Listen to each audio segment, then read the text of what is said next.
Is our desire for independence stifling our need for help? What provoked this question was a friend of mine said to me that I was the epitome of a feminist.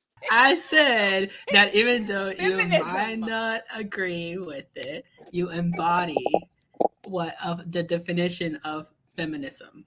That's exactly what he said to me. And I was like, I'm not a feminist. How dare you, Brian? And I got really offended. I was like, no, let's look up the actual definition. So he did, and he read it out loud. And I was like, I hate you. So because he was right based on the way that I live, and because I am a successful woman, it can be viewed that I'm an independent, strong woman. But my question is, does that stop people from wanting to aid you? Because why would someone come to the aid of a person that already looks like they have it all together? So, do you look like you need help? Does the man feel like he needs to be there? Does he feel needed? Does he feel desired by you? Because you look like you have it all together. Why is someone going to come? Oh, would you like me to do this for you? Do you need help? No, because you look like you have everything, all your I's dotted and all your T's crossed. So, But that was my but you question. ask for help though. Yeah, and I know, like, there are women who are that damsel in distress, and men automatically run to their aid because they look like they need assistance, versus the woman that looks like she has it all together. Go right ahead. Does that make more sense now? Okay, feel free, chime Can I in. can I say something? Go So right ahead. I am a very traditional mindset in a way, but I still have some of the new things because I understand women. So I respect women and their opinion. I do not agree with many things. That's different. But I definitely understand the why behind it. Now, if you notice, when I said that I really enjoy serving my dad, that's just me. Mm-hmm. And a lot of people, a lot of women will be like, what's the pleasure in that? You know, like just serving. It's my father and I love him. And that's when someone has put that into you, like you really get to love to do that. Like cooking for him. And someone in the chat said, you got to give your dad a break. That is not a traditional mindset for men. Because a man that has a traditional mindset will understand that. What's the joy in a woman of serving?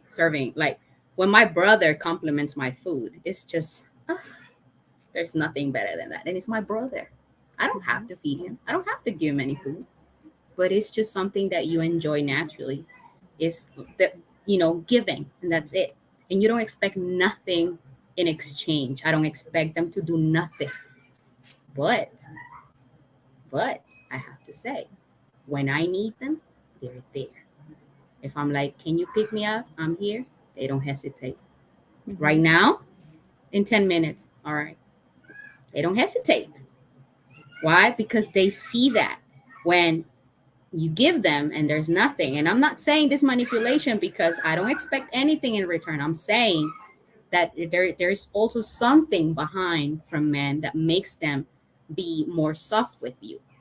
And I have to also agree and add, I'm sorry, that I have dealt with some American men that they are so used to dealing with aggressive women or what they call masculine women that they want to be aggressive with me, with a feminine woman. And I'm like, why are you talking to me like that? Like, slow down, So there's a lot of things. So when you act in a certain way, that provokes them to act in a different direction or go in a different direction.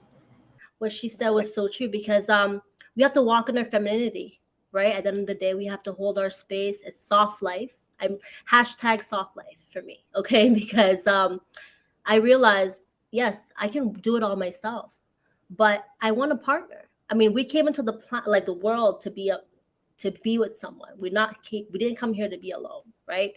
So in order to, I guess, just be in, like, as a woman, be a woman. I want to be a woman to someone, be a wife. A lot of people ask me, you're married, you want to be married again? I do want to be married again. It was a bad marriage, whatever, doesn't matter.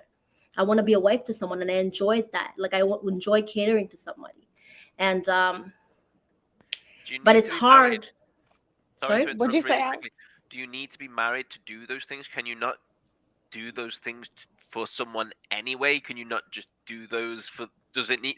Does being No, married to that person married can be cement that anything bond? to you. Okay. It's somebody who, like, yeah, like common law, whatever you want to call it. I just say married because, just union between somebody, right? It No, doesn't have to be. But but that go ahead. union, but like, I don't understand why you need to put a ring on something for that union to begin. Because theoretically, if you are walking down this path, you I started think that it's union what it already. is. That union begins as soon as you guys decide that this is a thing potentially. Because like, if you're gonna cheat, you're gonna cheat. You don't need a ring to say you're not gonna cheat. Yeah, so it's like, I know. I guess I just don't think being married is the thing that makes you a unit. So yes, you want to get married again, but maybe you don't need to be married. You just need to find someone that you are happy to have that bond with, and it works. It doesn't. You don't need to put a ring on that.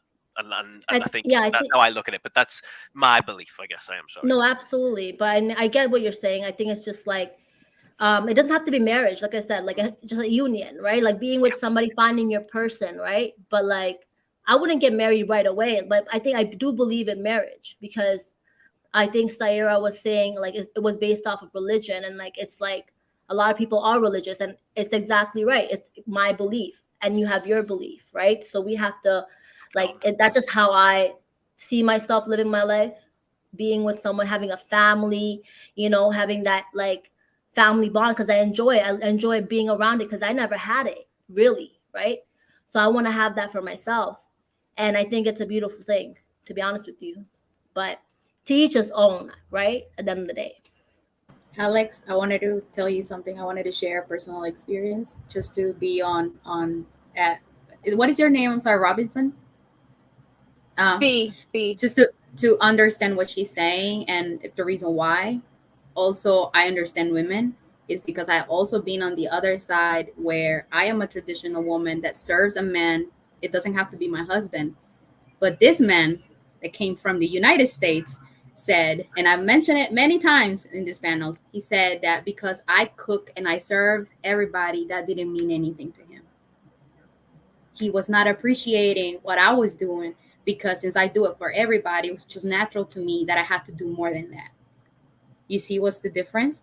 Like when you actually are with someone and you do something that you want to do and serve someone because that person is, but the other person doesn't appreciate it and it's just diminished because you're supposed to do it just because.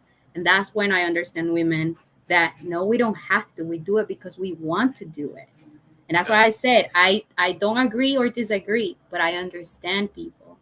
And I I'm fine for really Sorry, I'm sorry. no, go ahead. Go ahead. Hi, Alex. What were you saying? I guess I am myself personally thankful if someone does something for me. I think it's a really nice thing. But I guess I've cooked for myself pretty much since I was 13 or 14 because I'm a fussy eater. Yeah, so it's unfair for everybody to be subjected to what I eat just because I'm a fussy eater. And that's just how I've moved along. So someone cooking for me and so I think that it's lovely. But trust me, like if the way you show your affection for someone is cooking for them, you would hate having to cook for me, and you would find it really, really hard because I don't mean that in a bad way. Like I don't eat much fruit, I don't eat much vegetables. So like I do believe it's time, and there's like it's just meeting that person that is reciprocal. It's so you would cook something that I would like, and I know you'd go out your way to probably find something I'd like, and I would understand that, and I would find that. It's accepting that back. Oh, go on, Brian. Go on. Sorry. I think that's where love languages come like into Yeah, effect. it's just been amazing. I've learned about that tonight for the first time ever. It's great. I'm gonna send you over the test so you can take it and see what yours is. Oh, dearie me, yeah, that's gonna be great fun. I'll tell you all next week. No, not next week because you're not here. No, yeah, there's no show next week, just as a reminder. Carmen, I'm so sorry. Sorry. Thank you for coming in. Did you want to share? Did you hear the last question?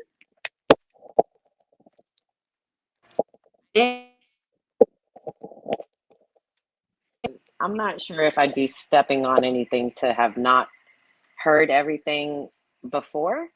I guess we're talking like traditional versus sounds like submissive and dominant traits between couples. Can you fill me in?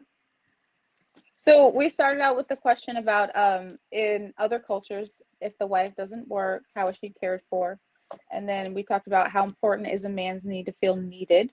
And then we talked about, is this generation or future generations lazier than the older generations? That was just a fun conversation. And then the last question was, is a woman's desire for independence stifling her need for help? So that's where we are right now. So the answer is yes for that.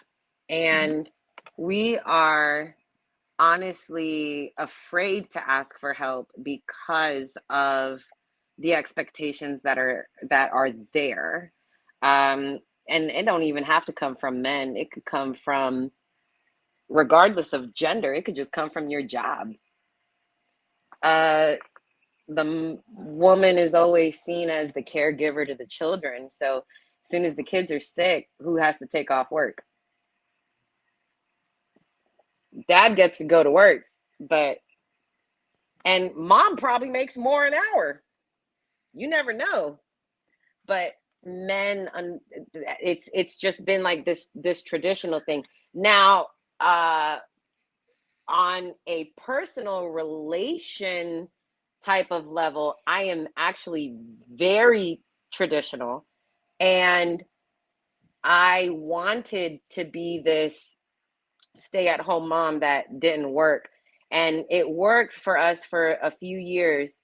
But now that I started working again just like 2 months ago, I can see this expectation of having to not only manage the household but manage the children, plus make sure I make it to work on time and get home at a decent hour to cook, because And go still ahead. be here doing your thing, doing a podcast. Yeah. You know, Which I don't think is fair. So wait, so side note, I am actually doing this all by myself, but I am in a relationship. He works out of state. So I am physically doing all of these things on my own. And when he does come to town, I absolutely cook. I jump into that wifey role. But when he's not here, I'm more laid back. I don't have to cook every single day. It's more of as long as the kids are taken care of and we made it through this day, it's a good day, right? So when he is home, which is not very often over the last 2 years now, I'm very anxious, and everything has to be cleaned up and neat so that he knows that I am doing a good job here when he's not here. And there's a sense of needing him to know that everything is good over here, because as he is working out of state, he's obviously paying most of our bills. And the only reason why he's working out of state is because he does make more than me.